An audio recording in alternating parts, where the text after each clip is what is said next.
Hi hello and welcome back to around the world of cricket. கிரிக்கெட்டை சுற்றி எக்கச்சக்க நிறைய விஷயங்கள் நடக்குது. நான் கொஞ்சம் லாஸ்ட் ஒரு ஒன் அண்ட் ஆஃப் மந்த்ஸாக அவ்வளோ நிறைய வீடியோஸ் போட்டு நம்ம ஃப்ரீக்வன்சிக்கு ஏற்ற மாதிரி. காரணம் எல்லாருக்கும் தெரிஞ்சது தான், மேட்ச் நடந்தது ரொம்ப டயர்டு. அதுக்கப்புறம் கடைசி ஒரு 4 நாளாக வந்து இந்தியா ஆஸ்திரேலியா ஓடிஐயே கூட நமக்கு சேனலில் போடாமல் கொஞ்சம் ஒரு பிரேக் எடுத்திருந்தேன். இனிமே எல்லாம் கரெக்டாக எல்லாம் சிறப்பாக நடந்துடும். ஐபிஎல்லாம் வேற வருது. WTC ஃபைனல் போயிட்டோம். ஹார்திக் பாண்டியா வரணும், அவன் தான் வரணும், அவனே திருப்பி பாஷா பாயா வரணும் அப்படிங்கிற மாதிரி எக்கச்சக்க பேர் சொல்லியிருந்தாங்க ஒப்பீனியன்ஸ்லாம். அந்த ஒப்பீனியன்ஸ்லாம் வந்து நல்லா இருந்தது. ஆப்வியஸ்லி ஹார்திக் வந்து இங்கிலாண்டில் எக்கச்சக்க சூப்பராக பண்ணியிருக்காரு. ஹார்திக் என்ன சொல்லிட்டாருன்னா, இல்லை வேணாம், நான் அப்புறமா பார்த்து பண்ணித்தரேன், முதல்ல நான் அதுக்கு தகுதியான நானே என்னை கேள்வி கேட்டுக்கணும். அதாவது வந்து நான் எதுவுமே அந்த ஃபைனலுக்கு போகிறதுக்கு 1% ரோல் கூட ப்ளே பண்ணல, நான் அதுக்கு தகுதியற்றவன் அப்படின்னு அவரே சொல்லியிருக்காரு. இது வந்து கிரிக்கெட்டுக்குன்னு இல்லை, ஒரு கிரிக்கெட் சமுதாயத்துக்கே வந்து ஒரு பயங்கரமான ஒரு மெசேஜ் அவர் கொடுத்துருக்காரு. கிரிக்கெட் சமுதாயத்தோட உலகத்துக்கே ஒரு மெசேஜ் கொடுத்துருக்காரு. அதாவது சொல்லுவாங்கல்ல, அவர் இந்த உலகத்துக்கு ஏதோ சொல்ல வராரு அப்படிங்கிற மாதிரி ஒரு மெசேஜ் இது. என்ன நம்மலாம் புரிஞ்சுக்கணும் அப்படின்னா, நிறைய தடவை வந்து நம்ம லைஃப்லேயே நம்ம நான் த ஸ்பிரிச்சுவல், நம்ம ஆஸ் யூஷுவல் அட்மின் வேலையை பார்த்துட்டாரு. ஸ்பிரிச்சுவல் குட்டி ஸ்டோரி எல்லாம் கொஞ்ச காலம் தான் நண்பா அப்படின்னு ஒரு டைட்டில் நானே ரொம்ப என்ஜாய் பண்ணேன். அந்த டைட்டிலில் வந்து பார்க்கும்போது எல்லாமே we have to move on அப்படிங்கிற மாதிரிலாம் சொல்லியிருந்தேன். பட் இதில் ஹார்திக் பாண்டியா என்ன எடுத்து காமிச்சிருக்காருன்னா, அதுலேயே ரிஃப்ளெக்ஷன், அந்த ஆனஸ்டின்னு சொல்லுவேன். ஆனஸ்டினா என்ன மீன் பண்ணுறேன்னா, நம்ம ஒரு விஷயம், அதாவது பெரும்பாலும் 95% ஆஃப் த பீப்புள் நான் பார்த்த வரைக்கும் எப்படின்னா, எல்லாருமே சக்சீட் ஆவாங்க, ஃபெயில் ஆவாங்க. நம்ம வந்து அந்த சக்ஸஸோடையும் ஃபெயிலியரோடையும் நிறைய அட்டாச் ஆயிடுவோம். ஃபெயில் ஆகும்போது ஒத்துக்க மாட்டோம். அதாவது எம்எல்ஏ தான்டா குத்தம் அப்படின்னு ஒத்துக்க மாட்டோம். பிறரை இப்படி கை காட்டி வந்து அவர் அந்த மாதிரி பண்ணிட்டாரு, அவரு காலையில் நான் போகும்போது அந்த கருப்பு பூனை முன்னாடி வந்துருச்சு, நான் காலைல பைக் எடுக்கும்போது பைக் ஸ்டார்ட் ஆகல, இந்த மாதிரி ஏகப்பட்ட காரணங்கள் கண்டுபிடிப்போம். ஏன்னா நம்ம எல்லாருமே டிசப்பாயிண்டட். அதாவது இதுக்கு காரணம் என்ன பார்த்தா, நம்ம எல்லாம் டிசப்பாயிண்டட், நமக்கு அந்த வேலை நடக்கலையே அப்படின்னு சொல்லிட்டு. ஸோ அதுக்கு ஏதாவது ஒரு எடுத்துக்காட்டை நம்ம திருப்பி we have to get the next day கோயிங்னு பண்ணுவோம். அதாவது ஹார்திக் பாண்டியா அதை கொஞ்சம் கூட இதுவே இல்லாமல், இதுக்கு நான் தகுதியானவன் கிடையாது, இந்த வேலைக்கு நான் சரிப்பட்டு வர மாட்டேன் அப்படின்னு அந்த வடிவேல் காமெடியில் வர மாதிரி சொல்லி, அதுக்குன்னு தகுதியானவங்க இருப்பாங்க, அவங்களை கூப்பிட்டு போனாங்க அப்படிங்கிற மாதிரி சொல்லியிருக்காரு. பெரிய statement. First thing, hats off to Hardik Pandya. எதுக்கிட்ட ஹார்திக் பாண்டியாக்கு இவ்வளோ இது பண்ணுறாரு அப்படின்னா, அங்கே தான் ஸ்டார்ட் பண்ணணும். வான்கடே மேட்ச்சில் ஹார்திக் பாண்டியா தான் கேப்டன் பண்ணார் ரோஹித் சர்மாவோட ஆப்சன்ஸில். அவரோட கேப்டன்சியை பற்றி நிறைய பேர் புகழ்ந்து பேசியிருந்தாங்க. அதாவது ஹி டசன்ட் பேக் டவுன்னு.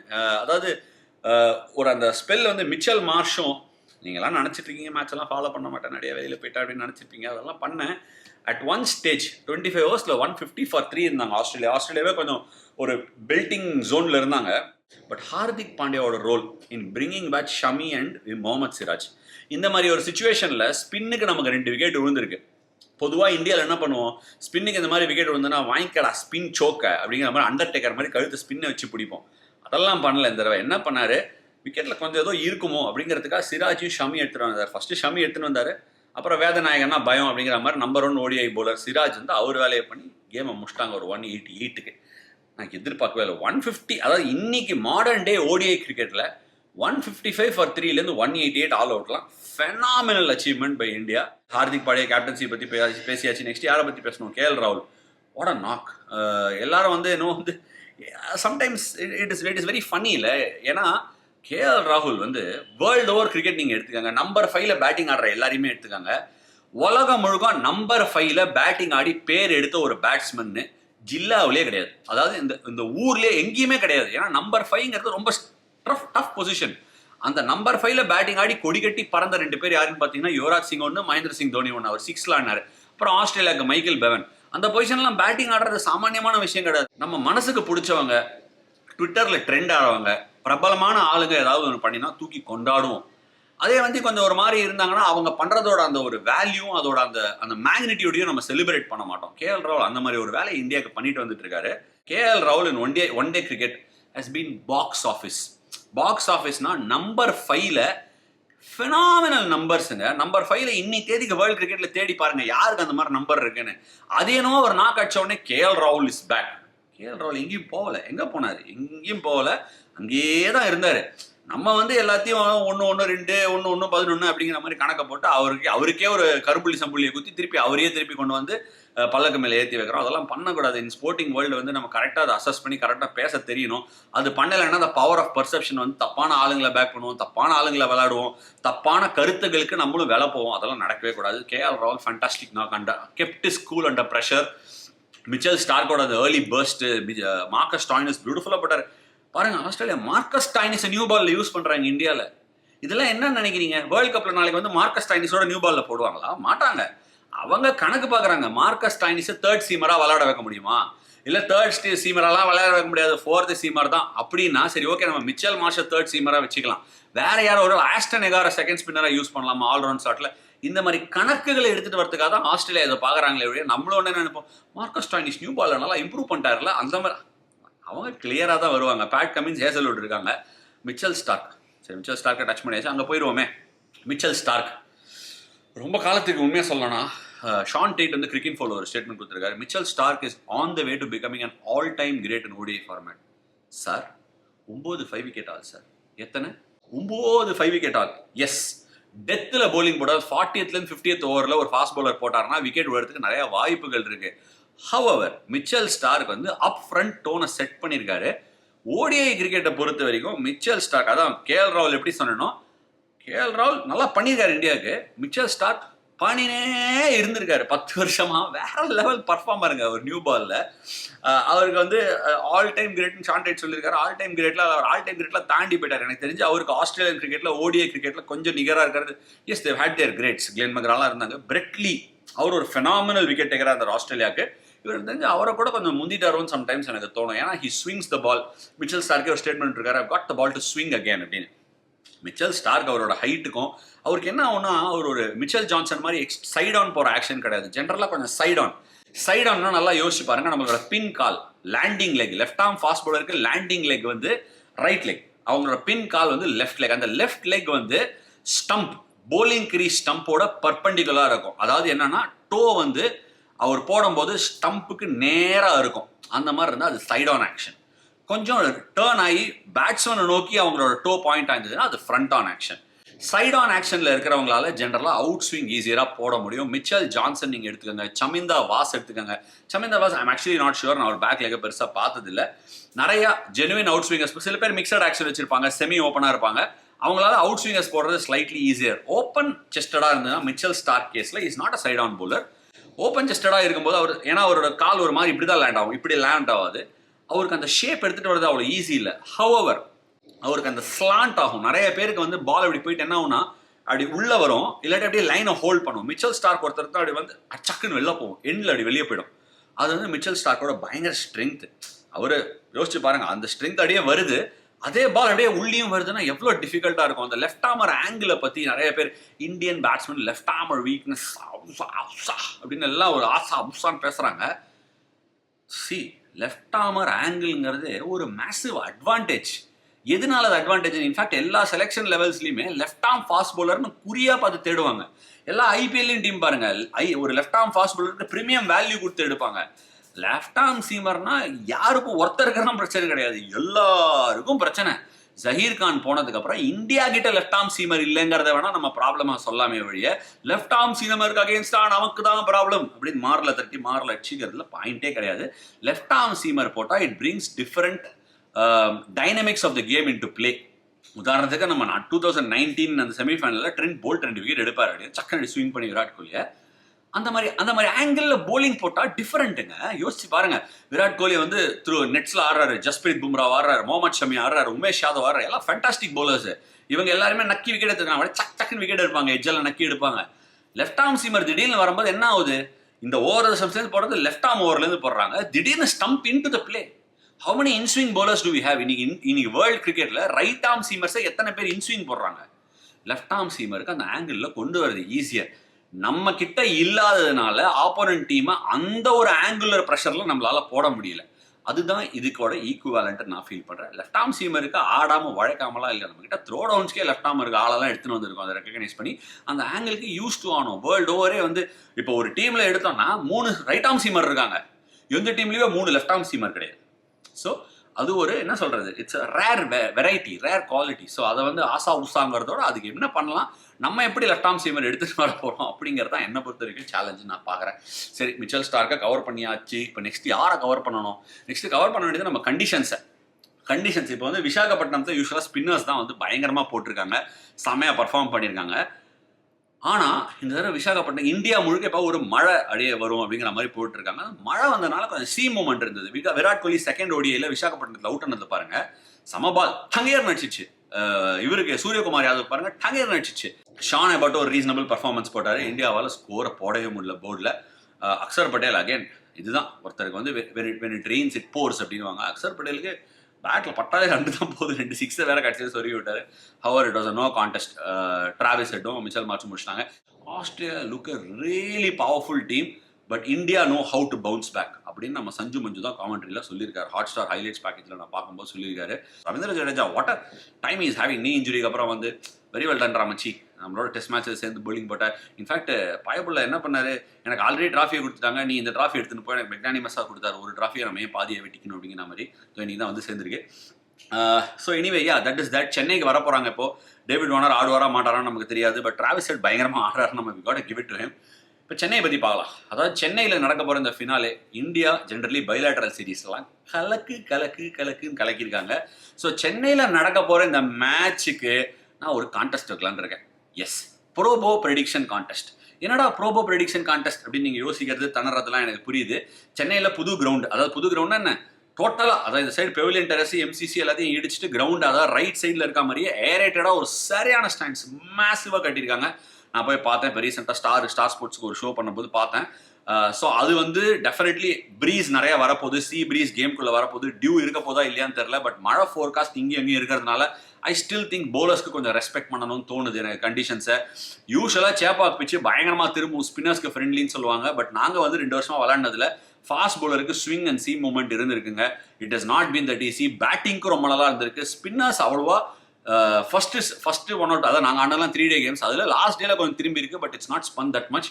கொஞ்சம் விக்கெட் ஸ்லோவர் சைடில் இருந்திருக்கு. பட் மழையெல்லாம் இருக்கிறதுனால I think it will be a good wicket to bat if you get through the early phase. அதனால we are back to the Probo prediction contest. இந்த Probo prediction contest என்ன அப்படின்னு பார்த்தீங்கன்னா, ப்ரோபோனா என்ன, ப்ரோபோனா நம்ம வந்து பேசிக்லி கெஸ் பண்ணணும் எது. ஏன்னா இப்போ நம்ம எல்லாருக்குமே வந்து இப்போ நான் ஒரு விஷயம் சொல்கிறேன், நீங்கள் என்ன நினைக்கிறீங்க காமெண்ட் செக்ஷனில் போடுங்கன்னு சொல்லும்போது உங்களோட கமெண்ட்ஸை கொண்டு வந்து விடுறீங்க. ஃபார் எக்ஸாம்பிள்ஸ் எஸ்ஏ 20 வந்து நான் சொன்னேன் எம்ஐ ஃபைனலில் இருக்காங்க, நீங்கள்லாம் வரீங்களா அப்படின்னு பார்த்தா ஈஸ்டர்ன் கேப் ஜெயிச்சுட்டு போயிட்டாங்க. எல்லாரும் என்ன காமெண்ட் செக்ஷனில் கலாச்சிங்க. ஆனால் அதை நம்ம லீகலாகவே அதை ஒரு பேட்டிலாகவே ஃபைட் பண்ணலாம். அதில் தான் ப்ரோபோ வந்து ஒரு prediction contest for your single statement. உங்கள் ஒப்பீனியன் என்ன நினைக்கிறீங்களோ அதில் நீங்கள் டெஃபினட்டாக போயிட்டு உங்கள் ஒப்பீனியனை வேல்யூ பண்ணி அந்த இடத்துல உங்கள் ஒப்பீனியனை பதிவு பண்ணலாம். இப்போ ஃபார் எக்ஸாம்பிள் நான் உங்களுக்கு சொல்கிறேனே, இந்த மேட்ச்சில் வந்து நம்ம விராட் கோலி 50+ ரன்ஸ் அடிப்பார் அப்படின்னு நினைக்கிறோன்னா எஸ் ஆர் நோ மட்டும்தான் இருக்கும். நீங்கள் ஒன்றும் 50+ அடிப்பாரா 60 அடிப்பாரா அதெல்லாம் இல்லை. எஸ் விராட் 50+ அடிப்பாருன்னா எஸ்ல நீங்கள் ஸ்டாக் அப் பண்ணலாம். இல்லை அடிக்க மாட்டாருன்னு தோணுச்சுன்னா நோவில் பண்ணலாம். அந்த மாதிரி 4 கொஸ்டின்ஸ் இருக்குது. அதை நான் ரைஸ் பண்ண போகிறேன். நான் இப்போ அதெல்லாம் எடுக்க போகிறேன். அந்த கொஸ்டின்ஸ் என்னோட ஃபர்ஸ்ட் கொஸ்டின் நான் எதை டேக் பண்ண போகிறேன்னா, குல்தீப் யாதவ் 2+ விக்கெட்ஸ் எடுப்பாரா. A+1 குரு செஷனில் வர ஷோ மாதிரி போட்டு கணக்கு போட்டு பார்த்தா குல்தீப் யாதவ் 2+ விக்கெட்ஸ் எடுப்பாருன்னு தோணுது. ஏன்னா விக்கெட் கொஞ்சம் ஸ்லோவர் சைடில் இருந்திருக்கு. ஸோ எடுப்பாருன்னு தோணுது. So I am going for yes. அடுத்த கொஸ்டின் பார்த்தீங்கன்னா போலரோடய இது பண்ணிக்கிறேன். இந்த பக்கம் இந்தியாவில் இருந்துச்சு, இந்த பக்கம் Mitchell Starc the man in red hot form. அவர் 3+ விக்கெட்ஸ் எடுப்பாரா? கன்ஃபார்மாக எடுப்பாருன்னு தான் எனக்கு தோணுது. ஏன்னா அவர் அந்த ரிதமில் இருந்திருக்காரு. ஸோ கண்டிப்பாக அதுக்கும் நான் எஸ் தான் போவேன். ஃப்ரண்ட்டில் போடுவார், கொஞ்சம் சி மூமெண்ட் இருந்ததுன்னா எடுப்பாருன்னு தோணுது. அடுத்த கொஸ்டின் நம்ம கிங் கோலியை சேர்ந்தது. கிங் கோலி 50+ ரன்ஸ் அடிப்பாரா? கண்டிப்பாக அடிப்பார். 31 of 35 பால்ஸ் நினைக்கிறேன் செகண்டில் 120 ரன்ஸ் தான் அடித்தோம் செகண்ட் ஓடியில். ஆனால் ஹி லுக்ட் இன் இம்பீரியஸ் டச்சுங்க. அந்த டிரைவ்ஸ், அந்த touch, flicks, straight drive. I'm backing. Virat Kohli ஜென்ரலாகவே சென்னையினாலே அடிச்சிருக்காரு. So 50+ yes, yet again yes கொடுக்குறேன். மிச்சல் மார்ஷ் 50+ அடிப்பாரா? சென்னை சர்ஃபேஸ் கொஞ்சம் லோ அண்ட் ஸ்லோவாக இருந்துச்சுன்னா அவருக்கு அது படும்போது பாட்டம்லேயோ டாப் எஜ்லேயோ பட்டு எங்கேயாவது மிட் விக்கெட் லாங் ஆஃப் எங்கேயாவது இடத்துல கொடையை எழுப்பி தேர்ட் மேனில் அவுட் ஆகிடுவாரோன்னு எனக்கு ஒரு ஃபீலிங். ஸோ இதுக்கு என்னோட ஆப்ஷன் வந்து நோ. ஸோ ப்ரோபோ ப்ரெடிக்ஷன் கான்டெஸ்ட்டில் நீங்களும் இந்த 4 கொஸ்டின்ஸை டெஃபினட்டாக நாளைக்கு நேர்கொள்ளலாம். உங்களோட பதிவை டெஃபினட்டாக பண்ணுங்கள். நீங்கள் ஸ்ட்ராங்காக ஃபீல் பண்ணிங்கன்னா உங்கள் பதிவை போடுங்க. You stand to win really big on Probo. அது மட்டும் இல்லை, ப்ரோபோ வந்து ரொம்ப ஒரு என்ன சொல்கிறது, ரொம்ப பிரபலமான ஒரு சைட்டு. ஏன்னா அதில் வந்து 1 crore+ யூசர்ஸ் அதில் வேலிடாக விளையாடிட்டு இருக்காங்க. இது மட்டும் கிடையாது, இன்னொரு விஷயம் என்னன்னா, நீங்கள் கிரிக்கெட்னா கிரிக்கெட் தான் கிடையாது. ஃபேண்டசியில் இப்போ கிரிக்கெட் மட்டும் தான் விளையாட முடியும். ப்ரோபோல் அப்படி கிடையாது, எதில் வேணா விளையாடலாம். கிரிப்டோ என்ன எல்லாத்துக்குமே அதில் ஒப்பீனியனுக்கு ஒரு வேல்யூ இருக்குது. அண்ட் ஒப்பீனியனை நீங்கள் பதிவிடலாம், ஸ்ட்ராங்காக பதிவிடலாம். 10 பேரோட போட்டிடலாம், 100 பேரோட போட்டிடலாம். நான் சொன்னேனே 1 கோடி பேர் இருக்காங்க, 1 கோடி பேரோட போட்டிடலாம். So do enjoy yourself on Probo. Probo வந்து ஒரு பயங்கர ஃபன் கொடுக்க போது. இந்த மேட்ச்சில் நான் எங்கேஜ் ஆயிருக்கேன், நீங்கள் எங்கேஜ் பண்ணி பாருங்க. டிஸ்கிரிப்ஷனில் அந்த ப்ரோபோட லிங்க் நான் உங்களுக்கு விடுறேன். அதில் நீங்கள் சைன் அப் போனஸ் ₹25 கிடைக்கும். ஸோ அதை யூஸ் பண்ணி விளாடுங்க, என்ஜாய் பண்ணுங்க. பைலேட்டரல் சீரிஸ், ஓடிஐ சீரிஸ் பொறுத்த வரைக்கும் இந்தியா வந்து ராக் பண்ணியிருக்காங்க. Under pressure must win games எல்லாம் இந்தியா டெலிவர் பண்ணியிருக்காங்க. So expect India to do so.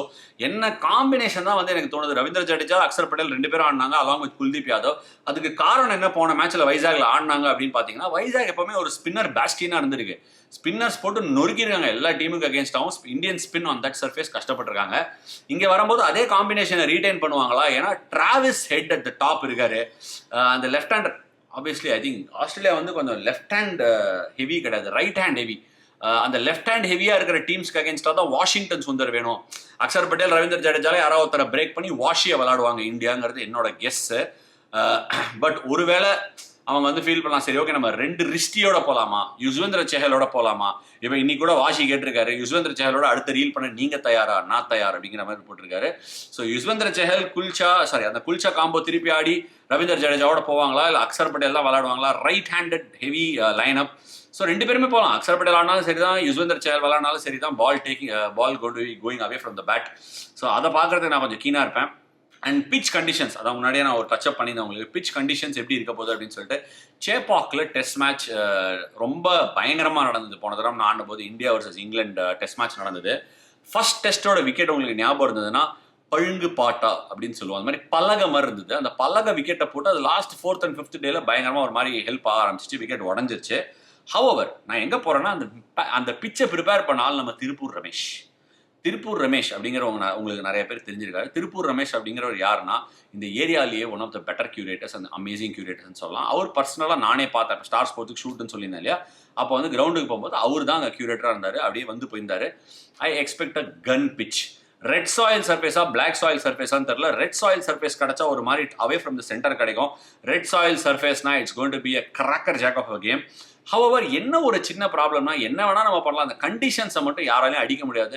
கொஞ்சம் ஓவர் காஸ்ட்டாக நிறைய தண்ணி ஈரப்பதம் இருந்ததுன்னா விக்கெட்டில் டெஃபினட்டாக ஏர்லி ஆன் சீம் மூவ்மெண்ட் இருக்கும், கொஞ்சம் ஸ்லோவாக இருக்கும். நம்ம பார் ஸ்கோர்ஸை ரெடியூஸ் பண்ணுற மாதிரி பார்த்துக்க முடியணும். அதை யார் சூப்பராக இதுதான்டா பார் ஸ்கோர் அப்படின்னு ஃபர்ஸ்ட் பேட்டிங் ஆடுற போகிற டீமுக்கு பயங்கர சேலஞ்சிங்காக இருக்கும் போது, இது என்ன ஒரு புதுசு இல்லையே, ஒன் டேல வந்து win the toss and bowl first win the game அப்படின்னு சொல்லலாம். இந்த டைமில் ஜென்ரலாக அவ்வளோ டியூ இருக்காதுங்க. நீங்களே பார்த்துருப்பீங்க வான்கடையில் கூட அந்த 188 டிஃபென்ஸில் Australia were able to pull off a heist almost. Ravindra Jadeja and KL ராகுலோட கம்போஷர் இல்லைன்னா அது நடந்துக்காம போயிருக்கும். கொஞ்சம் டியூ கம்மியாக தான் இருக்கும். இந்த மாதிரி டைமில் பெருசாக வராது. பட் மழை டிஎல் டக்வர்த் லூயிஸ் பிளேல வந்துச்சுன்னா that's a different ball game altogether. But அதெல்லாம் வரக்கூடாது. நல்ல கேமாக இருக்கும். ஃபர்ஸ்ட் பேட்டிங் ஆடுற டீம் அந்த பார் ஸ்கோரை கணிக்கிறதுல தான் மேட்டர் இருக்குன்னு நான் ஃபீல் பண்ணுறேன். ஸோ இந்த கேமை பொறுத்த வரைக்கும் I feel it will be a really good pitch. நல்ல ஹார்ட் சர்ஃபேஸ் கொடுப்பாங்க. சேப்பாக்கில் கிரிக்கெட் இஸ் பேக் இல்லை, கிட்டத்தட்ட 2.5-3 வருஷமா இல்லை 2023 கடைசியாக அந்த டெஸ்ட் மேட்ச் தான், இங்கிலாண்டோட ஆன டெஸ்ட் மேட்ச் தான். இந்த வருஷம் வேற வந்து தீபாவளி கம்பேக் அப்படின்னு சொல்லி எல்லாரும் சிஎஸ்கே ஃபேன்ஸ்லாம் வெயிட் பண்ணியிருந்திருப்பாங்க. நம்ம எக்ஸ் சீஃப் மினிஸ்டர் கலைஞர் கருணாநிதி பேரில் வந்து ஸ்டாண்ட் ஓப்பன் பண்ணியிருக்காங்க. அந்த ஸ்டாண்டோட இனாகிரேஷன் வேறு ரீசெண்டாக நடந்தது. நீங்களே பார்த்துருப்பீங்க. தோனி வந்து அப்படியே வந்தார் அந்த இனாகிரேஷனுக்கு. சீஃப் மினிஸ்டர் வந்திருந்தார், எல்லாரும் இனாகிரேட் பண்ணாங்க. அந்த ஸ்டாண்ட் இனாகிரேஷன் ஆயிடுச்சு. பயங்கரமாக இருக்குங்க. It looks unbelievably good. I am looking forward to seeing Chepauk on TV now. Fully aerated, ஒரே மாதிரி ஸ்டாண்ட்ஸ், மேலே அந்த ஒயிட் இது பியூட்டிஃபுல்லாக. எங்கள் நானே தூரகத்துலேருந்து எங்கள் ஒரு ஃப்ரெண்டோட அப்பார்ட்மெண்ட் இருக்காங்க, பார்த்தா அது ஃபுல்லாக அப்படியே ஒயிட்டாக தெரியும் சேப்பாக் மேலே. Looking forward to it. In fact சைட்லலாம் பார்த்தா சில சமயம் அந்த என்ன சொல்கிறது, அந்த ஒரு மாதிரி தூரகத்தில் வந்து நல்ல மரம், அந்த ஒரு பியூட்டிஃபுல் சீனிக் நேச்சர்லாம் தெரியுது. அதுலேருந்து வந்து நான் இன்னைக்கு போய் இந்த பார்த்து சாயந்தரம் ஒரு 4 மணிக்கு போனேன், 3:30-4 மணிக்கு. சும்மா சீ பிரீஸ் அள்ளிச்சிங்க, பயங்கரமாக இருந்தது. அண்ட் கிரவுண்டை ஃபுல்லாக கிரவுண்ட்ஸ்மேன் ஒரு ஸ்டோன் கூட they've not left it unturned. So அதை வந்து ஃபுல் எஃபர்ட் போட்டிருக்காங்க. பட் இது ஒரு பெரிய அக்கேஷன். டிஎன்சியை பொறுத்த வரைக்கும், தமிழ்நாடு பெர்ஸ்பெக்டிவ்ல வந்து சென்னை பொறுத்த வரைக்கும் it's a big occasion. We just have to hope that India turns up for the occasion and deliver. 2-1 India அப்படிங்கிறது என்னோட கணிப்பு. பட் ஆஸ்திரேலியா டெஃபினட்டாக வந்து they're gone come out all guns blazing. India கிட்ட அதோட பதில் ஸ்பின் தானா, ஃபாஸ்ட் பவுலிங் தானா, விசாகப்பட்டினத்துல இருந்து ட்வீக்ஸ் பண்ணுவாங்களா, கம்போஷர் ஹோல்ட் பண்ணுவாங்களா, என்ன பண்ண போகிறாங்க அப்படிங்கிறத பார்க்குறதுக்கு நான் கீனாக இருக்கேன். நீங்கள் மறக்காமல் ப்ரோபோ ப்ரெடிக்ஷன் கான்டெஸ்ட்டையும் விளையாடுங்க. நம்மளோட ஒப்பீனியன்ஸ் அண்ட் கருத்துக்களை பற்றி காமெண்ட் செக்ஷனில் ஆஸ் யூஷுவல் பதிவு பண்ணுங்கள். தேங்க்யூ.